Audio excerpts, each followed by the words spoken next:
Entitlement reaches all walks of life, as you'll find out in this episode of Entitled People. Our first one is from A Quiet Borderline. This happened several years ago. I was a photographer for a major theme park and have dealt with my fair share of entitled Karens and Brads, but there's only been one time I've had to call security because of a Karen. I was working with a character one afternoon, and one of the families that stopped by to pay a visit was this family of three, with mom, dad, and a 5-year-old boy that I'll name Malcolm. Malcolm was strapped to a harness attached to his mom's waist. Think those jogging harnesses for blind runners, to keep him close to mom and dad. Before the session, Dad pulled the character attendant and me aside and alerted us that Malcolm was a nonverbal autistic and camera flashes were overstimulating to him. Now, this was a pretty common request, so I adjusted my settings so I wouldn't have to use the flash, and thanked him for alerting me. It's Malcolm's turn, and he was such a sweetheart. He just wanted to show off the book full of pictures of his favorite dinosaurs, and we all got sad when he had to leave. A few hours later, I was in an area we refer to as backstage, where guests aren't allowed, heading to my break. Imagine my surprise when all of a sudden I get body slammed by Malcolm. For the record, I'm almost 6 foot and 250 pounds, and he nearly managed to knock me over. He's screaming and crying. Fortunately, my manager Oscar was nearby, so I flagged him down and we immediately called security. We get Malcolm to a cool, air-conditioned place as it's 95 degrees Fahrenheit, and I looked up pictures of dinosaurs on my phone to show Malcolm. Eventually, he calmed down, and he essentially became my little buddy. About 10 minutes later, Malcolm is reunited with a tearful mom and dad. It's there we got the full story. Enter Karen. Mom, Dad, and Malcolm were getting ice cream when Karen approached. The conversation went roughly as follows. "Why is he harnessed?" "Oh, he's autistic and he'll bolt if he's not harnessed." "No, he's not." "Excuse me?"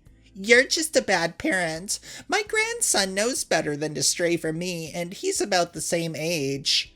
"I'm sorry, but he's incapable of understanding that. It's safer for everyone if he's harnessed." It's at this point that the dad comes back with the ice cream, and mom turns her attention away to help him. The next thing she knows, the harness goes slack. When she looked up, Malcolm and Karen are gone. It's so packed that day that it's easy to lose track of someone, especially if it's a running child. An important thing to note is that the park has cameras everywhere, so it was easy to get a video of the incident and get a description of the Karen. Security was alerted and Karen was tracked down. She was belligerent and tried to slap the security guard who stopped her, stupidly doing it in front of an OC sheriff, so she got a lovely court date for the assault as a result. Malcolm and his family were given an extra day added to their tickets as an apology for what happened. But they just had one request. They asked to know where I would be the next day so I could take their pictures. The next day, I gave them a full photo shoot, and yes, it was the best day of my entire career. The fact that this Karen would even approach this family that she doesn't even know, then proceed to argue with the mom about whether the child is autistic or not, just says it all. It says this Karen has a massive ego and she thinks she can do no wrong. She thinks she knows all, when in fact, it's all the opposite. And our final one is by The Wiz 457. I feel silly even writing a post like this, but it is really bothering me. Basically, 10 months ago, I temporarily moved in with my dad who is elderly and disabled partially to help caretake for him. My mom passed away 3 years ago, and it is just the three of us now. I've been full-time caretaking for my dad. My sister lives about 20 minutes away and comes over once a week to have brunch. On Christmas, she's staying over for Christmas Eve and Christmas night.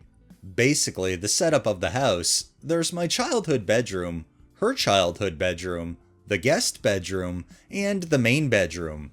My dad sleeps in the main bedroom. For the last 10 months, I've been staying in her previous room from when she was a kid. She's 34 now, and have basically made it my room, because my old room has a twin-size bed and is not comfortable.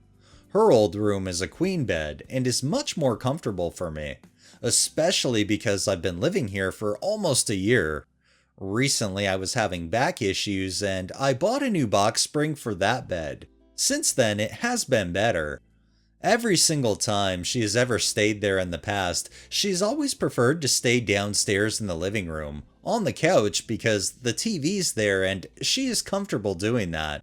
Once in a blue moon, she stayed in her old bedroom, prior to me living here, but not any time recently. I told her as a heads up that for Christmas, she's welcome to stay in the living room, or if she wants to stay in the guest room, I can make sure that room is all set for her. She told me that her preference is to stay in her old room. I told her that I'm more comfortable in there, and I've been there for the last year, and that it doesn't make sense if she's only staying 1 or 2 nights to change the sheets and go through all that when she could just sleep somewhere else, especially since that's usually what she's done. She told me she could do the sheets. I told her that it just doesn't make sense, that I'm more comfortable in that room since I've been living there. That's also where all my things are. She got upset and told me I should be more accommodating since she is the guest, and that she guesses she will cave since that's what she always does according to her. I feel uncomfortable. I know it's a small thing and should not be that big of a deal, but I'm genuinely not comfortable sleeping in a different room, especially because all of my things are in that room, and that's essentially where I've been living, along with having to redo all the sheets. If I told her that my back was giving me trouble recently, she would just think that I'm using that as an excuse to stay in that room. I feel silly even writing a post about this, but we have had a conflict over small things in the past, so my options are to either basically give up the room and let her stay there because she's clearly upset, or just stand my ground and stay in the room I've been staying in. Mind you, she has never had an issue and genuinely preferred staying downstairs usually. I look at it like if you're the one that stepped up and you're staying there helping your dad, then wherever you're staying effectively became your room because you're the one doing all that work. I don't see why all of a sudden it would be an issue outside of the fact that maybe your sister's jealous. I really don't know. But I really hope for Christmas you stayed in that room and not your sister. Alright, that's enough entitlement for the day. Well, that wraps up this episode of Entitled People. If you liked the video, please drop a like, share my content on all of your social media, subscribe if you haven't already, and make sure to hit that bell so you're notified every time I upload, and drop a comment down below. It really helps with the algorithm and helps new people find my channel. Thanks for watching, thanks to my patrons and super thanks contributors. Have a great day and stay safe out there.